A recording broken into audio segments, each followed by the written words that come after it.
Thank you very much, Julius, for the invitation, and it's a great honor for me Dėkoju to Juliau speak in už front of such pakvietimą ir man didelė garbė multidisciplinary audience. pasisakyti prieš tokią My įvairialypę research at auditoriją. Heidelberg University Mano focuses on tyrimai the Heidelberg interaction universitete between yra susiję digitalization su and mental health, sąveika tarp and this includes psichikos sveikatos intervention ir delivered in digitalized environments, skaitmenizacijos.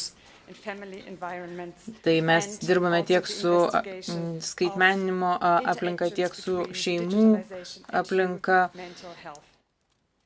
We want to focus both on the Mūsų darbo benefits tikslas yra and on the susitelkti risks tiek of digitalization ties and use the skaitmenizacijos benefits to naudą, mitigate tiek ties the jos risks of digitalization. rizikomis ir, žinoma, mažinti Today I'd like to tas talk rizikas about mūsų jaunuoliams. interventions, about Šiandien norėčiau preventative pakalbėti apie interventions, behavioral prevencinę interventions, intervenciją, aims to modify mental processes and behaviors by elgsenos psychological gains. prevenciją, This kurios is in tikslas yra contrast to pasitelkti structural prevention, which other speakers psichologijos, today will talk about. psichologija paremtas procedūras tam, kad keisti jaunuolių elgesį. Kai kalbame apie prevenciją, aišku, reikėtų kalbėti apie tai, kuriai grupiai daugiausiai naudos teiktų intervenciją. Intervencija, tarkim, sveikoje visuomenės grupėje, kuris sveikai naudojasi internetu, iki pat tos grupės, kurie jau patiria ir klinikinius simptomus, grupėje, kuriai reikalinga ankstyva intervencija. Tai čia vienas požiūris į intervenciją. Dar kitas svarbus aspektas, kai kalbame intervenciją, tai yra, kur ji turėtų būti teikiama. Ar šeimoje, ar kolegų tarpe, ar mokykloje, ar skaitmeninėje erdvėje. Dar kitas aktualus matmuo, tai yra būdas, kaip yra teikiama intervencija. Tai yra, koks turėtų būti intervencijos turinys, kokie turėtų būti ekspertai, kurie tą teikia. Ar tai būtų automatinis, visiškai automatinis procesas, kuris yra pigesnis, o galbūt klinikinių ekspertų vadovaujamas procesas, kuris būtų brangiausias, o galbūt kažkur per vidurį, tai yra videokonferencijos įgalintojai, kurie nėra klinikiniai ekspertai. Ar tai turėtų būti teikiama grupėms ar individualiai, kas vėlgi yra brangiau. Ir dar kitas svarbus atmuo, tai yra intervencijos turinys. Koks turinys tikėtina keis psichinius procesus, kurie turės įtakos ir elgesiui. Ar tai turėtų būti tobulinamas, gerinamas žiniasklaidos priemonių išmanymo raštingumas, ar turėtų būti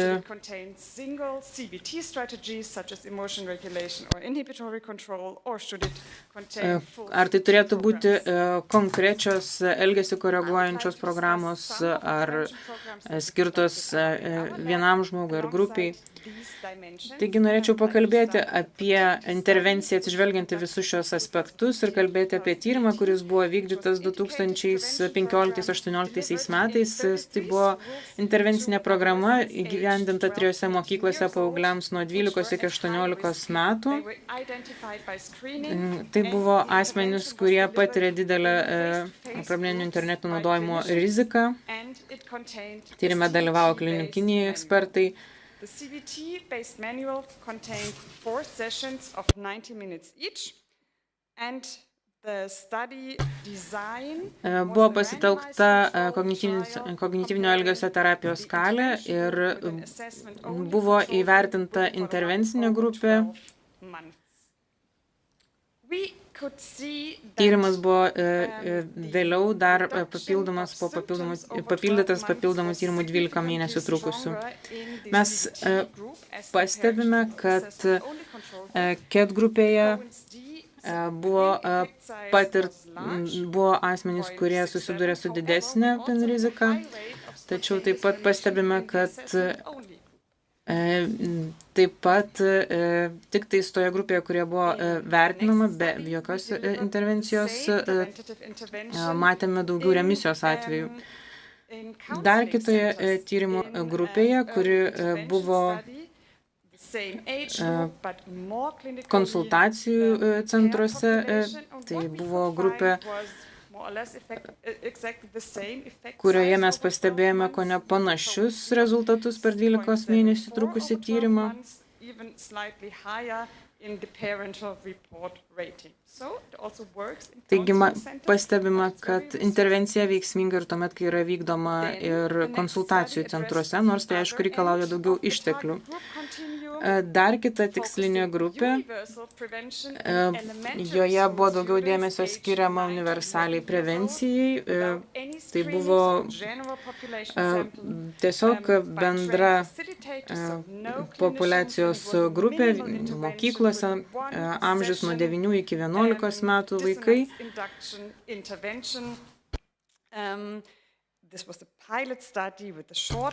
Tai buvo bandomasis tyrimas ir mes iš jo pastebėjome,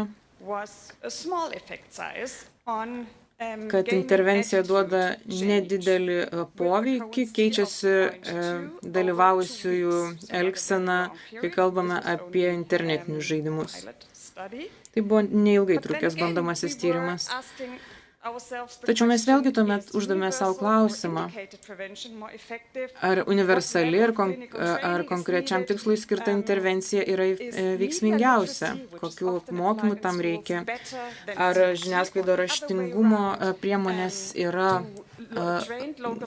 daugiau naudos duodančios negu CAT programos. Ar vis dėlto turėtų intervencijoje dalyvauti klinikiniai ekspertai ar tiesiog programų įgalintojai. Taigi atlikome kitą tyrimą, kuriame įtraukėme apie 2000 studentų.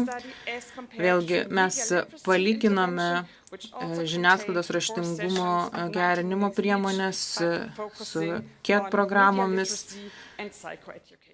Daugiausiai dėmesio skiriame žiniasklaidos priemonių raštingumo tobulinimui.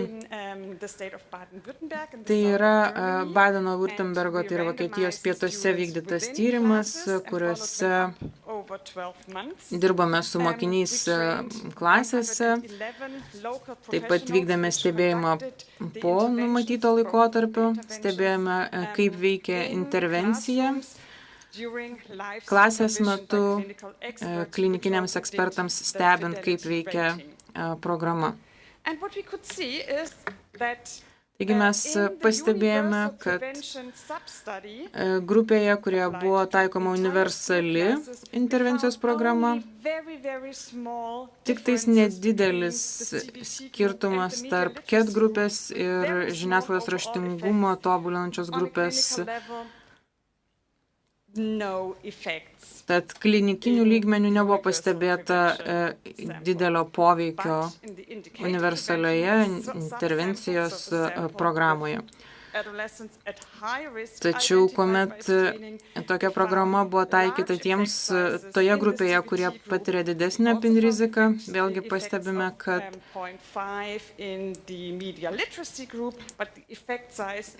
tarp GET grupės ir žiniasklaidos raštingumo tobulinusios grupės skirtumas šiek tiek daugiau išryškėjo. Taigi, intervencijos turinys vis dėlto yra svarbu, aišku, yra ir tikslinė grupė. Pandemijos metu taip pat atlikome tyrimą, kurio metu intervencija buvo vykdoma videokonferencijų, vaizdo konferencijų metu. Tad pastebėjome, kad tie, kurie tobulino žiniasklaidos raštingumo įgūdžius, tokiu režimu gavę paramą iš intervencijos programos rodė žymiai geresnius rezultatus.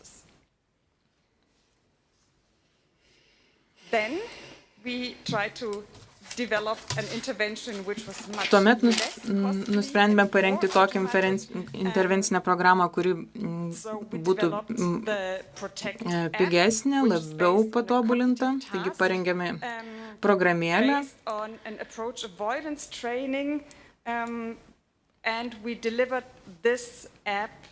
Tokią programėlę mes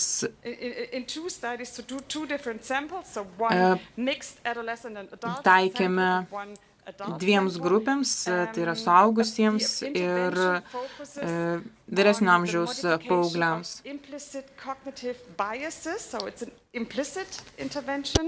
And it's app-based, so the task is to swipe Tai yra away addiction-related intuityvi stimuli programėlė, and to kuri swipe towards oneself healthy alternative behaviors. This padeda is a 3-minute koreguoti task, which is to be completed 3 times a day elgesį over 3 weeks. internete. Tai Minimal tiesiog 3 minučių interventions, trunkmės fully užduotėlės.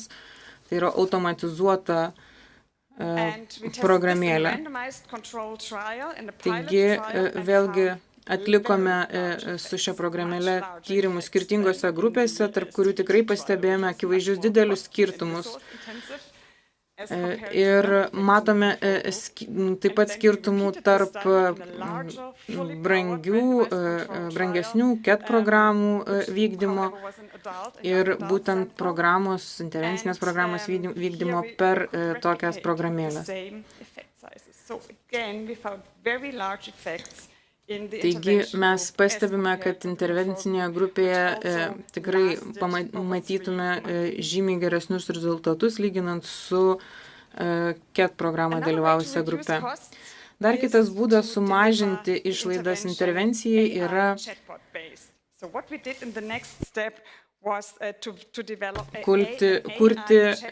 dirbtinio intelektų parengtas pokalbių botus, pasitelkiant mūsų CAT vadovus. Taigi vėlgi darėme tyrimą pasitelkdami tokią priemonę, kurią taip pat įtraukėme paauglius. Tam tikslui mes apmokėme ChatGPT su mūsų užklausomis parengtomis pagal CAT vadovą. Taigi asmenys kalbėdavo su dirbtiniu intelektu pagrįstu pokalbių botų. Taigi buvo vertinimo grupė, kuri dalyvavo šiame tyrime ir vėlgi mes pastebime, kad intervencija, kurią buvo teikiama dirbtinio intelekto pagalba, vėlgi, kuri buvo pigesnė priemonė, davė geresnių rezultatų. Taigi, perinant prie priežasties, dėl kurios mes esame čia susirinkę, Bootstrap tyrimas, kuris bando apjungti kelias prevencijos strategijas, kad įvertintų, kas veikia geriausiai. Čia yra apjungiama tiek universali, tiek tikslinė prevencija. Įvertinama skirtingos aplinkos, kuriuose yra teikiama tokia prevencija. Tai yra programėlė, veikianti visiškai automatizuotų būdų. Jos tikslas yra tiek užtikrinti inhibitorių kontrolę, tiek ir emocijų kontrolę. Labai džiaugiuosi, jog galiu prisidėti prie šio Bootstrap projekto. Taip pat norėčiau prisidėti prie padėkų kolegoms ir Heidelberg universitete ir su tuo dėkoju už dėmesį.